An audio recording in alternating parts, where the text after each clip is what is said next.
Hi everyone, welcome back to my channel. बहुत दिनों से ना मैं बहुत ज़्यादा परेशान थी पिंपल एंड एक्ने को लेकर। मतलब फेस में एक ना एक पिंपल तो आ ही जा रहा था, कभी इधर तो कभी इधर। मतलब एक खत्म हो रहा था और एक स्टार्ट हो रहा था। यहाँ पर भी आप देख सकते हो थोड़ा सा स्पॉट रह गया है, ये भी आया था एंड फाइनली चला गया है। तो यही प्रॉब्लम मैं बहुत दिनों से फेस कर रही थी एंड आई एम श्योर कि आप भी बहुत ज़्यादा फेस करते हो।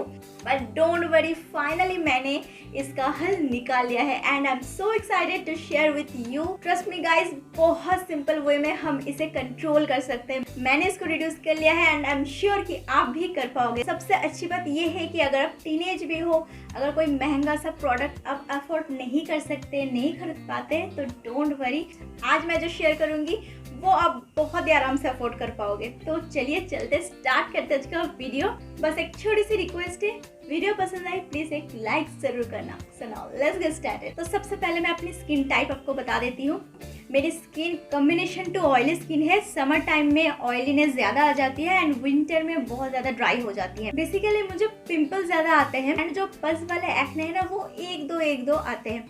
अभी मेरे फेस में कोई भी एक्टिव एक्ने तो नहीं है, बट बहुत छोटे छोटे टाइनी बम्प्स अभी भी है। लाइक यहाँ पर थोड़ा सा है एंड यहाँ पर है। काफ़ी हद तक मैंने इसको कंट्रोल कर लिया है, वो मैं अलग से वीडियो में बताऊंगी कि कैसे मैंने टाइनी बम्प्स को किया है कंट्रोल।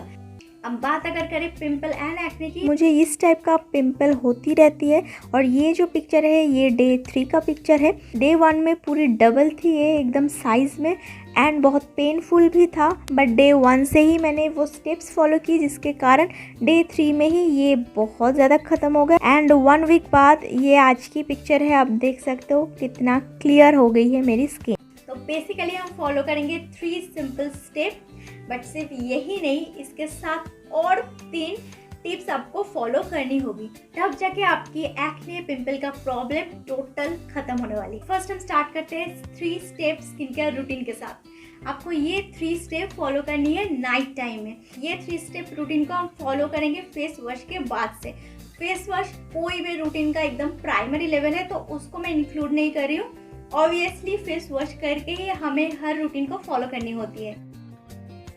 नंबर 1 स्टेप होगी हॉट कंप्रेस। अगर आपकी पस वाले एक्ने है ना, तो ये हॉट कंप्रेस से आपको बहुत ज़्यादा फायदे होने वाली है। इसके लिए हम लेंगे गुनगुना पानी, वार्म वाटर, उसमें हम टॉवल को डिप करेंगे एंड इसको निचोड़ के हम टारगेटेड एरिया में हम अप्लाई करेंगे। जहाँ पर आपकी पिंपल है, एक्ने है, वहाँ पर हम अप्लाई करेंगे। थोड़ी देर के लिए उसको हम ऐसे प्रेस करते जाएंगे। इससे सबसे अच्छी बात क्या होती है, हम टारगेटेड एरिया में इसको अप्लाई कर पाते हैं।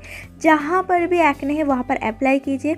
कुछ देर बाद आप नोटिस करना, जहाँ पर पस वाले एक्ने थे वहाँ से ब्लड एंड पस निकलना स्टार्ट करेंगे।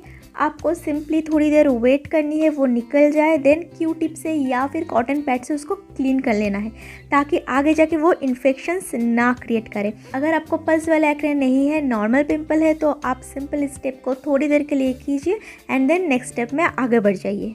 बट यहाँ पर एक नोट कर लीजिए चीज़, स्टीम नहीं लेना है आपको। हम रेगुलर स्टीम नहीं ले सकते, वो उल्टा हमारी स्किन के लिए बहुत ज़्यादा खतरनाक हो सकती है। स्टीम लेना एंड हॉट कंप्रेस में बहुत ज़्यादा डिफरेंस है, तो मैं यहाँ पर हॉट कंप्रेस की बात करूँ, स्टीमिंग नहीं। ये ध्यान ज़रूर रखना। नंबर 2 स्टेप है मास्किंग। बट मास्किंग के पहले हम हल्का सा एक लेयर लगा लेंगे एलोवेरा जेल की। इसका ना 2 रीज़न है। फर्स्ट है कि ये मिनिमाइज करेगी पोर्स को, क्योंकि हम ठंडा एलोवेरा जेल लगा रहे हैं। हॉट कंप्रेस के बाद ही हम एलोवेरा जेल अप्लाई कर रहे हैं, पोर्स से वो मिनिमाइज हो जाएगी। जब हम अप्लाई करेंगे मास्क, तो वो मास्क हमारी पोर्स के अंदर फंस नहीं जाएगी। मास्किंग के लिए लेना है सिंपल मुल्तानी मिट्टी, कहीं पर भी मिल जाती है ये। मैं यहाँ पर बायो ऑर्गेनिक की यूज़ कर रही हूँ, आप कोई भी कंपनी का यूज़ कर सकते हो, बहुत अफोर्डेबल होती है। इसके साथ ऐड करेंगे नॉर्मल फिल्टर्ड वाटर, आप चाहो तो रोज वाटर भी यूज कर सकते हो। ये दोनों को अच्छे से पेस्ट बना के आपको अप्लाई करनी है, दैट्स इट, और कुछ भी नहीं चाहिए। Basically the point is that कि हमें क्ले मास्किंग करनी है। इससे क्या होगी, एक्स्ट्रा ऑयल निकल जाएगी फेस से, और उसमें ऑयल अगर क्लॉग भी होकर रखा है तो वो भी क्लियर हो जाएगा। एंड सेकेंडली, ऑयल क्लियर होने से क्या होगा, बैक्टीरिया भी ग्रो नहीं कर पाएगी। तो इसलिए हमें क्ले मास्किंग करनी है। अगर आपको मुल्तानी मिट्टी सूट नहीं करती, आप सैंडलवुड पाउडर भी ले सकते हो। सैंडलवुड पाउडर भी हमारे स्किन के लिए बहुत अच्छी होती है। इसको 7 डेज में 7 डेज ही आपको अप्लाई करनी है।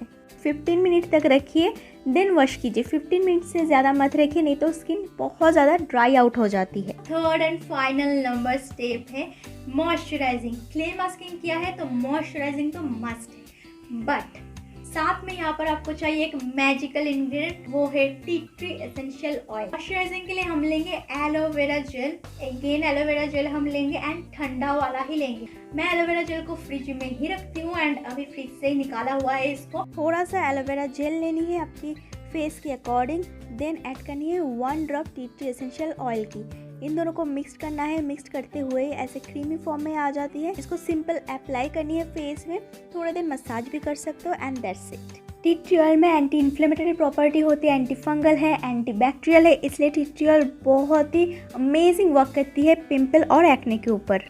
टी ट्री एसेंशियल ऑयल को आपको इंक्लूड करनी है। अगर आपको पिंपल एक्ने है प्लीज़ इसको ज़रूर खरीद लीजिए। ये 3 स्टेप में टी ट्री एसेंशियल ऑयल बहुत ज़्यादा इंपॉर्टेंट रोल प्ले करता है। मैं ये नहीं बोल रही कि आपको ब्यूटी को ही खरीदनी है, नहीं, आप कोई भी ले सकते हो।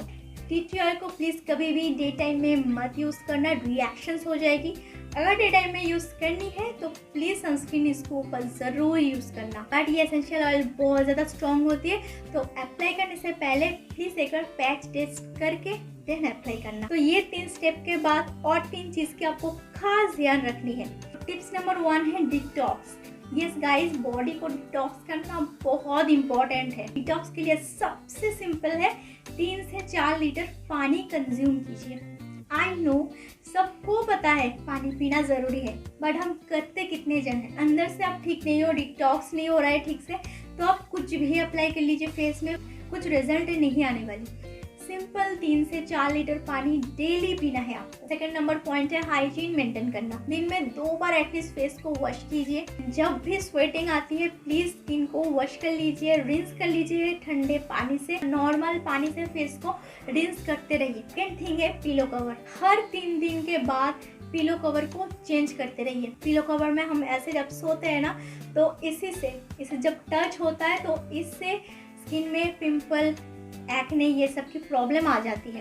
पिलो कवर की जैसे सेम थिंग मोबाइल फ़ोन। जब आप मोबाइल फ़ोन से बात करो प्लीज़ मोबाइल फ़ोन की स्क्रीन को आपकी स्किन के साथ अटैच मत कीजिए, प्लीज़ मत रखिए। मोबाइल में न जाने कितनी ज़्यादा डर्ट होती है, तो वो अगर आप स्किन में ऐसे लगा के बात करेंगे तो वहाँ से पिंपल हो सकती है। और एक चीज़, फेस को वॉश करने के बाद ना कोई भी टॉवल से मत पोंछा कीजिए। मैं तो फेस को वॉश करने के बाद ऐसे ही छोड़ देती हूँ एयर ड्राई के लिए, मुझे वो सबसे ज़्यादा सेफ लगती है। बट अगर आप ये नहीं कर सकते तो स्पेसिफिक टॉवल यूज़ कीजिए जो सिर्फ और सिर्फ आपके लिए हो। हाइजीन की लास्ट पॉइंट ये है, शावर लेने के टाइम लास्ट स्टेप में आप फेस को वॉश कीजिए। अगर आप शैम्पू कर रहे हो तो क्या होता है, जो झाग है वो आपके फेस के ऊपर आती है, तो जो भी हेयर की डस्ट होगी वो आपके फेस में लग जाती है। तो मेक श्योर कि शावर के एकदम लास्ट स्टेप में आपको फेस वॉश करनी है। लास्ट टिप नंबर 3 है प्रोडक्ट। तो चाहे वो स्किन केयर की हो या फिर मेकअप की हो, कुछ भी हो, प्लीज आप देख लेना कि वो नॉन कॉमेडोजेनिक होनी चाहिए, मतलब जो पोर्स को क्लॉग नहीं करती। वन मोर थिंग, प्लीज़ कभी भी नाइट टाइम में हेयर ऑयलिंग मत करना। नाइट टाइम में हो सकता है कि वो हेयर से आपकी स्किन में वो ऑयल ट्रांसफर हो जाए। हेयर ऑयलिंग ऑलवेज शैम्पू के 2 घंटे या फिर 3 घंटे पहले कर लीजिए, that will be better, but कभी भी रात में अप्लाई मत करना। गाइस, यही थी 3 सिंपल स्टेप एंड 3 सिंपल फंडा जिसके हेल्प से मैंने अपनी पिंपल, एक्ने ये सब एकदम कंट्रोल कर लिया है। मैं बहुत हैप्पी हूँ इससे एंड आई होप आप प्लीज़ इसको फॉलो कीजिए, आपको भी बहुत बेनिफिट होगी। अगर ये वीडियो थोड़ा सा भी हेल्पफुल लगा है please guys don't forget to subscribe, साथ में बेल बटन को भी ज़रूर हिट करना ताकि नेक्स्ट जब वीडियो मैं अपलोड करूँ आप नोटिफाइड रहो। जल्द मिलती हूँ न्यू वीडियो के साथ। Till then stay healthy, bye.